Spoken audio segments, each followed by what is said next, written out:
All right, so in machine learning, we often build these really powerful, complex models to make predictions. But what if relying on a single, genius model isn't always the best approach? Today, we're going to explore a fascinating idea. What happens when we move beyond that lone expert and instead tap into the incredible power of many minds working together? Yep, we're diving into ensemble learning. I mean, think about it in your own life for a second. If you've got a really big, important decision to make, are you going to trust just one single expert no matter how smart they are? Or are you going to get a second opinion, a third, maybe even a whole committee of specialists? Well, that exact idea is at the core of everything we're talking about today. Okay, so let's start by meeting our single expert. This is the decision tree. It's a really classic model in machine learning, and it works pretty much like a flowchart. It just asks a series of yes or no questions to get to a final answer. So, maybe it's trying to decide if someone should pursue higher studies. The first question might be, got a placement? If the answer is yes, the tree says nope, don't go. If it's no, well, then it moves on to the next question. It's super logical, right? Really easy to see how it works.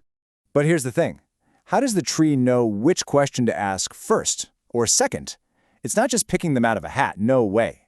It's strategically figuring out the absolute best question to ask at every single step. The one that splits the data in the cleanest way possible. And yeah, figuring that out, that is pure mathematics.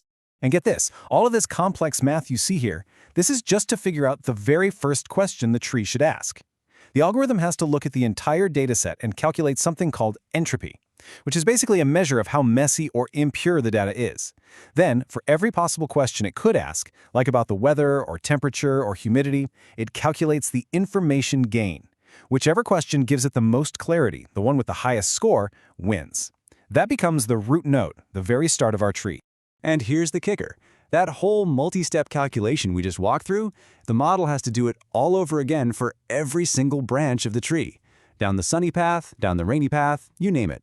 So as you can imagine, building just one of these deep, super detailed expert trees is a ton of work. So that leads us to a really important question. After all that work to build this perfect expert, what if it's too perfect?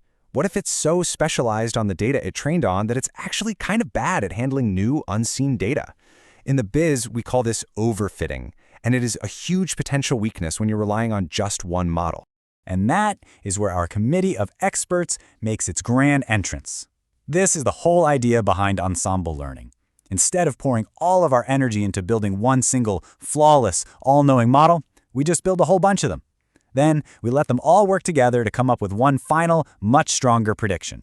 And this really breaks it down perfectly. The lone expert, it's just one model with one set of rules. If it has a blind spot, well, you're stuck. It's brittle. But the committee of experts, now we're talking. You've got multiple models and they all get a vote. So if one of them makes a weird mistake, the others can outvote it. Those individual errors just get smoothed out and you end up with something way more accurate and way more robust. Okay, so one of the most popular and honestly most powerful ways to do this is with a method called a random forest. And the name is perfect, right? We're not just growing one lonely, perfect tree anymore. We're growing a whole forest of them, a whole team of decision trees, all tackling the same problem. So, you're probably wondering, okay, if I've got a forest with hundreds of trees, and they're all shouting out different answers, how on earth do I get a single final decision? And the answer is actually beautifully simple. It's democracy. They just vote. Okay, let's see exactly how this works. Let's say we give our random forest a new problem to solve. It goes to the first tree in the forest, tree number 1, looks at the data, and casts its vote. Yes. All right, now it goes to the second tree. It does its own thing, runs its own analysis, and it also votes yes. So far, so good. But then we get to tree number 3. Now, this tree learned from some slightly different patterns, so it sees things a little differently. It disagrees. It votes no. And right here, this is where you start to see the real power of having a diverse group. And finally, tree number 4 gets its turn. It looks at the data and casts its vote for yes. So, the votes are in. We've got 3 for yes, 1 for no. The majority rules, plain and simple.